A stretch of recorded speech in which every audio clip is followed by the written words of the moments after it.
이재명 더불어민주당 대표가 비명계 인사를 만나 끌어안기에 나서고 있습니다. 하지만 개헌 요구에 대해서는 내란 극복이 먼저라며 선을 그었습니다. 여수와 남해를 잇는 해저터널이 지난해 착공에 들어간 가운데 여수 쪽 공사가 첫 삽을 뜨지 못하면서 남해안 관광의 최대 기회를 놓칠 수 있다는 우려가 나오고 있습니다. 주거 용적률을 높이는 조례 개정안 통과에 반발한 광주시가 공개 토론을 제안했고 시의회가 이를 수용했습니다. 하지만 합의보다는 힘겨루기에 그칠 것이란 분석입니다. 황토밭에서 재배되는 전남산 고구마가 큰 인기를 끌고 있습니다. 좋은 맛과 품질에 생산량이 꾸준히 늘면서 국내 40%의 비중을 차지하고 있습니다. 여러분 안녕하십니까? KBC 8시 뉴스 시작합니다. 더불어민주당 이재명 대표가 당내 비명계 인사들을 만나 의견을 나누는 등 껴안기 행보를 이어가고 있습니다. 하지만 비명계 대권 주자들의 개헌 요구에 대해서는 내란 극복이 먼저라며 명확한 입장을 밝히진 않았습니다. 이영길 기자입니다. 민주당 이재명 대표가 당내 비명계 대권 주자들을 향한 통합 행보를 이어가고 있습니다. 호남목 지명직 최고위원이었던 주철현 의원이 사퇴한 자리에 곧바로 비명계 경제 전문가인 홍성국 전 의원을 앉혔습니다. 친문 대표 주자인 김경수 전 지사와도 1시간 넘게 독대하며 통합 의지를 나타냈습니다. 다만 비명계에서 요구하고 있는 개헌에 대해 이 대표는 말을 아끼며 지금은 내란 극복에 집중해야 한다는 입장을 이어가고 있습니다. 현 대통령 윤석열 임기 5년이 너무 짧아서 3번 연임을 하시고 그것도 부족해서 후계자를 정하자는 그런 메모까지 있다고 합니다. 개헌 요구는 김동연 경기지사와 김부겸 전 총리, 김두관 전 의원 등 이재명 대표를 제외한 민주당 대권 주자들이 목소리를 높이고 있습니다. 개헌을 통한 대통령 권한 분산과 지방 분권 강화, 선거제도 개혁 등이 한국 정치 문제 해결의 시작이라는 설명입니다. 민주당만으로도 부족합니다. 다양한 가치를 가진 정치 세력, 심지어는 우리 깨어있는 시민의 힘까지 함께 제7공화국을 만드는데 힘을 모아야 합니다. 대통령 탄핵 심판 뒤 개헌 요구는 더 커질 것으로 예상되는 가운데 야권 1강 대권 주자인 이 대표가 어떤 해법을 들고 나올지 관심입니다. KBC 이영길입니다. 광주를 방문한 김동연 경기도지사가 더불어민주당의 추가 경정 예산안 발표에 대해 환영한다면서도 전 국민을 대상으로 한 민생지원금에는 반대한다고 밝혔습니다.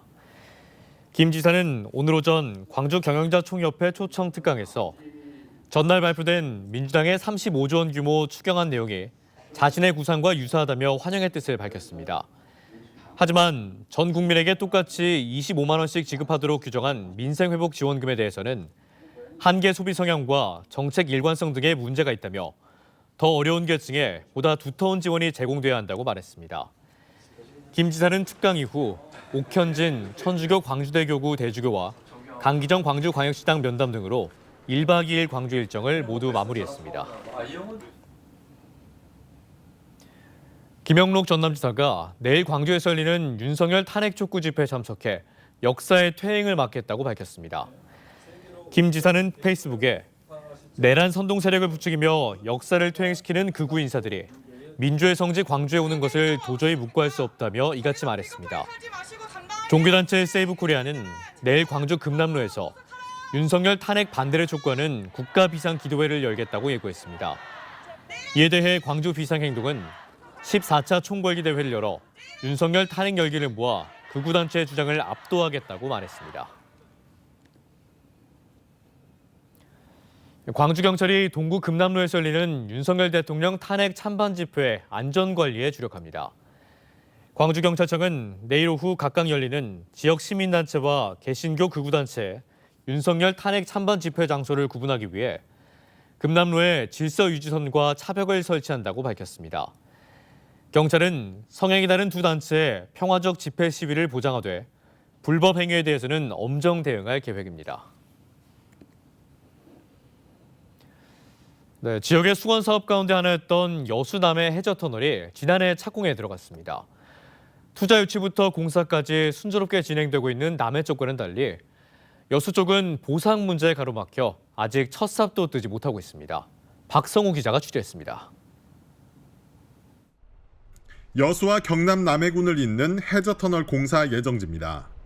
1시간 30분 거리를 10분으로 줄여주는 여수 남해 해저터널은 지난 1993년부터 추진되기 시작한 지역 수건사업 중 하나입니다. 남해군은 지난해 11월 보상 절차를 마무리하고 공사를 시작했지만 여수 쪽은 첫 삽조차 뜨지 못하고 있습니다. 토지와 어업 등 각종 보상 협의가 늦어지고 있기 때문입니다.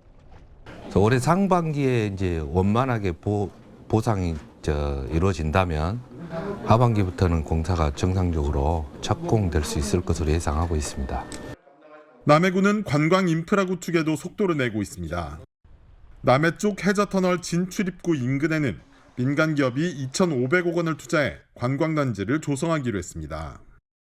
해저터널을 이용해 남해군이 적극적인 투자 유치에 나선 겁니다. 하지만 착공이 늦어지고 있는 여수시는 해저터널을 활용한 지역 발전 개발의 청사진도 내놓지 못하고 있습니다. 교통이라든지 관광, 인구 유출입 관련해서 사전에 그런 거를 파악을 하고 어떤 대응을 하기 위해서 용역은 저희가 이달에 착수를 해서 그다음에 10월 말까지 10개월 기간으로 좀 저희가 진행을 할 계획이고. 여수 남해 간 해저터널은 경제성 부족으로 4차례나 퇴짜를 맞은 후 지난 2021년 비로소 현실화됐습니다. 오는 2031년 8km의 해저터널이 완공되면 여수는 남해안 관광의 새로운 전기를 맞게 됩니다. 하지만 착공 지연에 이어 투자 유치에서도 성과를 내지 못하면서 여수시가 최대 호기를 놓치지 않을까 우려를 낳고 있습니다. KBC 박송호입니다. 추위가 다소 누그러진 광주와 전남에 내일부터 비가 내리겠습니다. 내일 정오쯤 전남 해안에서 비가 시작돼 오후 6시를 기점으로 광주와 전남 전 지역으로 확대되겠습니다. 모레 새벽까지 예상 강수량은 5mm 내외입니다. 전남 남해안은 최대 20mm까지 내릴 것으로 기상청은 내다봤습니다. 전남도의회가 전남 국립의대 설립 촉구 건의안을 채택했습니다. 건의안에는 정부가 대국민 담화문을 통해 전남 국립의대 설립을 지역민에게 약속한 만큼 행정의 연속성과 신뢰성 차원에서 반드시 이행돼야 한다는 내용이 담겼습니다. 전남은 전국에서 유일하게 의과대학과 상급 종합병원이 없는 지역으로 응급 상황에서 적절한 치료를 받기 어렵다는 지적입니다. 광주광역시가 중심 상업지역의 주거 용적률을 높이는 조례 개정안 통과에 반발하며 공개 토론을 제안했습니다. 시의회는 일단 수용하겠다는 입장입니다. 하지만 합의점을 찾기보단 힘겨루기에 그칠 것이란 우려가 나오고 있습니다. 김재현 기자의 보도입니다. 광주시는 어제 오후 입장문을 내고 도시계획조례 개정안에 대해 공개 토론을 제안했습니다. 그러면서 시의회가 주택건설협회 등의 요구로 개정안을 일방 통과시켰다고 비판을 이어갔습니다. 신수정 광주시의회 의장은 KBC와의 통화에서 공개 토론 수용의 뜻을 밝히며 양측의 의견이 조율되기를 바란다고 말했습니다. 하지만 공개 토론이 합의 과정이 아니라 양측의 주장만 반복하는 입씨름에 그칠 것이라는 우려가 나옵니다. 시의회는 관련 논의를 위한 TF 등을 제안했었다는 점을 강조하며 정작 소통에 소극적이었던 것은 광주시였다고 지적했습니다. 이 TF 제안은 저희 상건위에서 한 겁니다. 시가 제안해서 소통하려는 것이 아니고요. 저희가 오히려 제안해서 이걸 소통을 좀 했어야 되는 거 아니냐라고 하는 저희들이 TF를 제안했다는 것이고요. 광주시가 개정안에 대한 제2요구 가능성을 언급하며 동시에 공개 토론을 제안하는 것은 사실상 의회의 백기투항을 요구하는 것 아니냐는 불만도 나옵니다. 공개 토론 제안을 논의 상대인 시의회가 아닌 언론에만 발표한 것을 두고도 의회를 무시한 처사라는 지적이 제기됐습니다. 다음 주 공개 토론 방식을 두고 논의에 나설 것으로 예상되는 가운데 광주시의 개정안 제2요구는 기한인 다음 달 4일까지 결론이 날 전망입니다. KBC 김재현입니다. 광주 송정 오일시장에서 난 불로 4억 원대 재산 피해가 발생했습니다. 오늘 새벽 1시쯤 광주 광산구 송정 오일시장에서 불이 나 점포 17곳을 태우고 소방서 추산 4억 원의 재산 피해를 낸 뒤 화재 발생 50여 분 만에 꺼졌습니다. 다행히 인명피해는 없었고 경찰과 소방당국은 전기적 요인으로 불이 난 것으로 보고 정확한 화재 경위를 조사하고 있습니다. 중국 프로축구 구단 산둥 타이선이 광주FC와의 경기 중 산둥 서포터즈 일부가 전두환 씨의 사진을 들고 조롱 도발한 것을 공식 사과했습니다. 산둥은 성명을 통해 이번 일과 관련된 서포터즈 팬에 산둥 타이산 홈 경기 영구 관람 금지령을 내렸다. 광주 구단과 광주 팬들에게 입힌 상처에 대해 깊은 유감과 사과를 드린다고 전했습니다. 또 광주FC가 보여준 탁월한 경기 실력과 높은 프로 정신에 대해 최고의 존경과 경의를 표한다. 축구가 양국 우호에 계속 긍정적인 역할을 하길 희망한다고 밝혔습니다. 네, 코로나19 이후 국민 간식으로 떠오른 고구마의 주 생산지가 바로 전남입니다. 황토밭에서 생산되는 전남의 고구마들은 높은 품질에 좋은 맛까지 갖춰 국내 생산량의 40%를 차지할 정도까지 성장했습니다. 강동일 기자가 보도합니다. 고구마가 물로 깨끗하게 세척된 뒤 크기에 맞춰 선별 포장됩니다. 전국 각지에서 주문이 몰려들면서 하루 출하되는 물량만 10kg 박스 4,000개에서 5,000개에 이릅니다. 고구마는 코로나 팬데믹 이후 풍부한 항산화 물질과 양질의 식이섬유 등을 갖춘 친환경 웰빙 식품으로 인기를 끌고 있습니다. 제초제를 사용하지 않고 친환경 농법으로 일정한 방식으로 농사를 짓고 있습니다.